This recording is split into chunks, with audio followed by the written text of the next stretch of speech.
tout le monde veut la démocratie, c'est une valeur universelle, mais la démocratie ne peut exister que dans un État. Et nous, on n'avait pas d'État. On est en train de construire des États. Et nos interlocuteurs sont en train de préparer des élections. Donc on ne peut pas se comprendre. Donc je pense que ça nous a amené dans un différend extrêmement profond avec le reste de la région. Et des sanctions ont été imposées à nos pays. Ce qui me semble aussi normal, il ne faut pas qu'on pense que ce n'est pas normal. La CEDEAO a ses règles, nous en étions membres, nous avons accepté ces règles, mais la plupart de ces règles, c'est la suspension de nos organisations quand il y a des changements dits anticonstitutionnels. Mais il y a eu des sanctions économiques et financières qui ont été imposées à ces pays sans aucune base légale. Il n'y a aucun traité, aucun texte de la CEDEAO qui est prévu qu'on puisse fermer les frontières. Jusqu'à demain. J'espère que des juristes pourront nous donner la réponse. On a utilisé l'Union économique et monétaire pour fermer nos banques centrales, pour fermer nos comptes bancaires des États, pour affamer les populations. Dans le cas du Niger, même les médicaments n'étaient pas autorisés. Pourtant, l'article 4 du statut de la Banque centrale indique que la banque ne peut recevoir d'injonction d'aucun autre organe, fût-il l'organe des chefs d'État. Mais ça a été fait. Bon, je pense que ça a été des erreurs qui ont, de mon point de vue, touché à l'ADN même de l'organisation. Parce qu'une organisation qui est faite pour intégrer, si elle commence à désintégrer, elle attaque son ADN. Et ça crée un fossé entre nous. On a essayé d'expliquer à nos amis de la CEDEAO, la suspension ne veut pas dire ostracisme et exclusion. Je suis heureux que ma sœur Barbosa est ici. Elle était ministre des Affaires étrangères de la Guinée-Bissau. La dernière discussion qu'on a eue avec la CEDEAO, c'était justement à Addis Abeba, si je ne me trompe pas, en janvier ou février 2023. On a eu un échange avec elle. Elle était présidente du Conseil des ministres de la CEDEAO. On dit, si vous ne faites pas attention avec la politique des sanctions, on va aller vers une cassure. Parce que même si on est suspendu, il y a un minimum d'engagement. On dit, il faut là que l'engagement reste sur 3 questions. 1. Si vous discutez des questions qui touchent à nos pays, appelez-nous au moins pour 15 minutes. Écoutez-nous, on quitte la salle. 2. Si vous discutez des questions de sécurité, ça ne peut pas se faire sans le Mali, sans le Burkina. À l'époque, on était 3, ministres des Affaires étrangères, le Burkina, le Mali et la Guinée à l'époque. Et le 3e élément, on a dit, s'il y a des questions humanitaires, ça ne peut pas se faire sans nous. Et on nous a dit, mais pourquoi on a demandé ça? On a même accru les sanctions, on a ajouté les ministres des Affaires étrangères et même les chefs d'État. Ça nous a mené à la cassure. Et à partir de ce moment, nous, on a dit, bon, puisque nos chefs d'État sont sanctionnés, les ministres des Affaires étrangères sont sanctionnés, vous avez fermé la porte du dialogue. Donc, vous n'allez plus pouvoir aussi venir dans nos pays, sinon on ne peut pas aller chez vous. Je pense que ce sont ces erreurs accumulées qui nous ont amenés jusqu'à ce que, maintenant, il y a eu le coup d'État au Niger, et la CEDEAO a décidé de faire une intervention militaire. Vous savez que quand on est dans une union, ça veut dire qu'il y a même un pacte de non-agression. On ne peut pas se lever. Bon, c'est vrai, même si un chef d'État est renversé, se lever un matin pour dire qu'on va attaquer un pays, pour la CEDEAO qui, depuis 20 ans, a une force en attente qui est toujours en attente. Ça veut dire, en réalité, ce sont des acteurs extérieurs à la région qui dictent leur volonté à la CEDEAO. Je suis désolé de dire, même l'Union européenne a soutenu cette décision de la CEDEAO d'attaquer un pays souverain qui lutte depuis 10 ans contre le terrorisme. Ses frontières sont fermées. Quand vous attaquez le Niger, mais vous attaquez une armée, mais vous libérez les terroristes. Ils vont aller où? Au Mali, au Burkina, partout. Donc, à partir de ce moment, on s'est dit que cette organisation commence à être dangereuse pour nous. Non seulement on punit nos populations, mais le fait d'être membre peut même t'amener à ce qu'on attaque le pays. Donc, c'est là que le Mali et le Burkina ont décidé que si la CEDEAO attaque le Niger, mais nous qui considérons que nous, on est entré en guerre contre l'organisation. Et c'est à partir de cet instant que nous avons mis une alliance militaire défensive en place pour dire que bon, nous nous mettons ensemble pour faire face à une menace existentielle, mais en mettant en place une approche géopolitique de la question. Nous nous réunissons pour nous défendre d'abord. Mais en faisant ça aussi, on s'est dit, bon, c'est pas seulement une alliance, et je pense que c'est notre réponse qui a d'ailleurs dissuadé, en définitive, les gens ont commencé à comprendre que, bon, Niamey, ça ne sera pas une promenade de santé. On va faire face à 3 armées qui sont en guerre depuis 10 ans. Bon, donc, je pense que ça nous a amené à ça, et on s'est dit, bon, on va aller au-delà de l'alliance militaire pour créer, le 16 septembre 2023, donc on a créé l'alliance des États du Sahel sur la base de la charte du Liptako Gourma. Mais on est en train de travailler maintenant pour aller beaucoup plus loin que ça. Pourquoi on veut aller beaucoup plus loin que ça? Ça, c'est la partie, on était dans la partie contre, comme tu as dit, c'est créer contre, mais ça, c'est juste expliquer le contexte.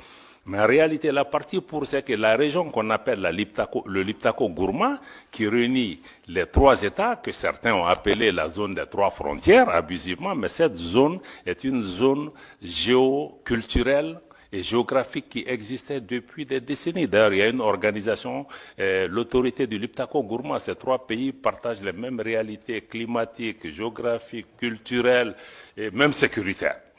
Donc, on a décidé de mettre en place une communauté qui puisse nous aider, à assurer la sécurité, à lutter contre le terrorisme, parce qu'on lutte contre le terrorisme dans cet espace depuis longtemps, mais on ne pouvait pas le faire ensemble.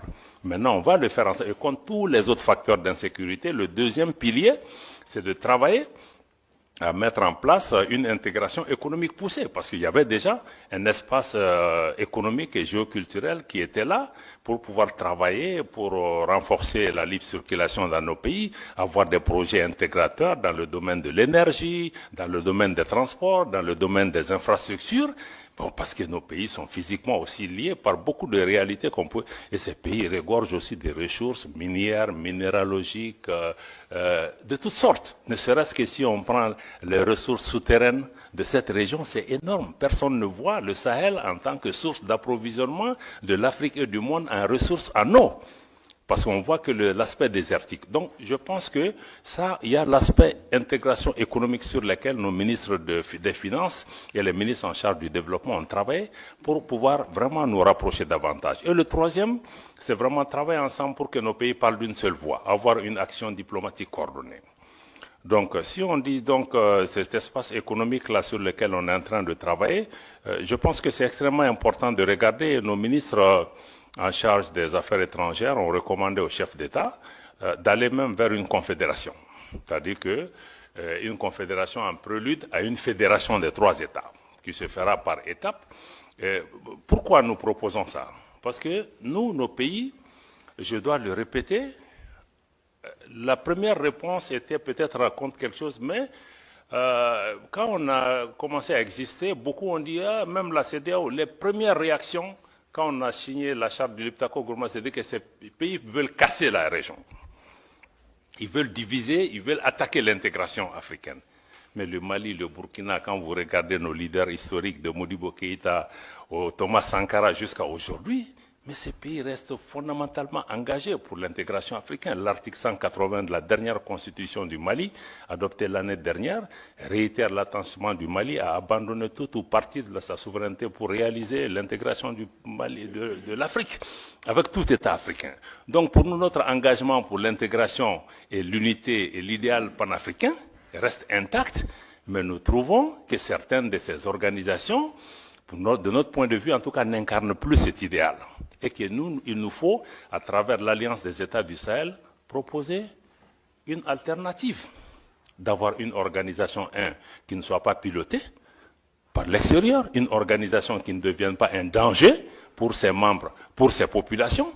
Comment on peut travailler à rapprocher nos populations en mettant en place une autre façon de faire. Je pense que c'est là où il me semble être important que vous compreniez, qu'on soit pour la CEDEAO, pour l'UEMOA ou comprenez qu'avec l'AES, il y a une nouvelle donne géopolitique qui est là. Que vous l'aimez, que vous ne l'aimiez pas, peu importe. 2.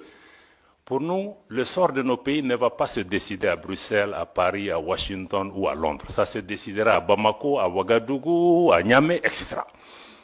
Donc cette réalité géopolitique est là, il faut la suivre, il faut regarder ce qui est en train de se passer. Bon, naturellement, nous partageons le même espace que la CEDEAO, l'UEMOA, d'autres pays qui sont des pays voisins, des pays frères. On est des peuples frères avec le Bénin, nos pays, mais on vit ensemble, on va partager cet espace. Donc il va falloir qu'on discute des modalités de vivre en commun. Et je pense qu'il faut le dialogue. Je pense qu'Emmanuel a insisté sur ça. Il faut le dialogue. À mon avis, le dialogue est important. C'est ce que nous-mêmes nous avions demandé avant d'être sanctionnés. Donc on ne peut pas être... On est ici... C'est la première sortie pour nous, États membres de l'AES, en dehors de l'Afrique. Donc ça veut dire que nous sommes prêts, sinon on aurait pu vous dire que venez parler en Afrique avec nous. Mais si on est venu, c'est qu'on est ouvert, on veut que vous lisez la dynamique de l'AES à travers nous et non à travers des personnes qui sont mandatées ou qui ne sont même pas mandatées, qui analysent notre région, qui parlent en notre nom. C'est pourquoi on est là. Donc c'est vraiment dommage parce que moi je crois que beaucoup refusent le dialogue. Je me réjouis qu'Emmanuela et d'autres continuent vraiment à travailler sur ça. On est très peiné de voir que même des responsables européens, certains disent on ne va pas parler avec eux, même africains, certains disent on ne va pas faire de photos avec eux. Mais on dit mais ça nous fait quoi que vous preniez des photos avec nous? Mais ça ne va pas changer. Nous, on se bat pour le devenir de nos populations. On voit les gens qui meurent, moi une photo avec tel ou tel, ce n'est pas ce qui importe pour nous. Donc certains vont jusque-là, des pays voisins. Personne, je dis aux gens, personne ne va nous faire déménager de cette région. Que tu prennes la photo avec moi ou pas, mais on sera là. Tu seras là, je serai là. Donc moi je pense que ça c'est important. J'apprends aussi que même des responsables européens disent à leurs gens, non, non, non, il ne faut pas que vous soyez vus avec eux, il ne faut pas que... Mais je crois que c'est de l'enfantillage, parce qu'en réalité, nous on n'a pas de problème personnel avec quelqu'un. On a des différents politiques, on peut parler pour trouver des solutions. Mais vraiment, nous, on n'a pas... Je pense qu'il faut que nos dirigeants s'élèvent à la hauteur de leur tâche et de leur mission et non être dans des épiphénomènes de faire des photos ou de gérer des mains des gens. Moi, si c'est l'intérêt du pays, même avec le diable, je vais dealer. Voilà, donc quand c'est nécessaire. Donc je pense que ça me semble être... ça me semble être important. Voilà, donc du point de vue de l'AES, je vois que c'est ce qu'il faut que vous compreniez. Il y a une dynamique qui est en cours. La CEDEAO va continuer son parcours. On va se parler. On va identifier des moyens de coexistence pacifique. Surtout, ce qui est important, c'est comment travailler pour pouvoir préserver l'intérêt de nos populations qui vivent dans ce pays. Des pays qui ont toujours été fraternels. Je vous dis que nos populations sont en avance sur nous. Tous les problèmes que vous voyez dans la région, c'est entre les dirigeants. Hein? Ce n'est pas entre les peuples. Moi, je vais dans tous ces pays où les dirigeants ne veulent pas nous parler, mais les peuples sont chaleureux avec nous. Donc les populations n'ont pas de problème, il faut que les dirigeants suivent leur population. Voilà, donc pour moi vraiment c'est ça, je vais peut-être laisser le reste pour qu'on vienne vraiment à des questions majeures, mais aujourd'hui l'AES se bat pour ça, pour une gouvernance améliorée, une gouvernance qui réponde aux préoccupations de nos populations. Préoccupation numéro 1, sécuritaire. Sécuritaire pour reprendre en main nos États. Et ensuite créer des modèles de gouvernance qui peuvent... Deux, mais il faut une économie, il faut une transformation structurelle de nos économies pour que nos économies profitent à nos populations. Parce que toutes ces richesses qui sont là, nous, au État de l'AES, nous voulons désormais discuter différemment avec ces États, parce que les anciennes puissances coloniales ou d'autres, il y avait des douanes qui étaient là. Nous, on n'est plus dans ça. On veut rabattre les cartes pour regarder. On veut naturellement que les partenaires qui viennent gagnent, mais qu'en priorité, nos populations gagnent. Et on sait que les ressources sur lesquelles on est assise nous permettent de discuter d'abord pour que ça bénéficie à nos populations. Si d'autres partenaires en bénéficient aussi, c'est tant mieux. Donc nous sommes dans cette ouverture, réaffirmer notre souveraineté, y compris la souveraineté économique, le contrôle de nos matières premières, qu'on puisse discuter les choses par rapport à ça. Et sur le plan global, nous voulons travailler au niveau pour un monde multipolaire. Un monde où ce n'est pas un club de 2, 3, 4 pays qui contrôlent le monde, mais que les forces politiques, économiques, sociales qui sont apparues dans le monde, que chaque voix compte, qu'il y ait plus d'équité, que la politique de 2 poids, 2 mesures, ça cesse. Qu'on cesse aussi d'instrumentaliser les Africains les uns contre les autres, parce que moi je trouve que même notre différend avec la CEDEAO, c'est d'autres qui nous distraient. On n'en a pas besoin.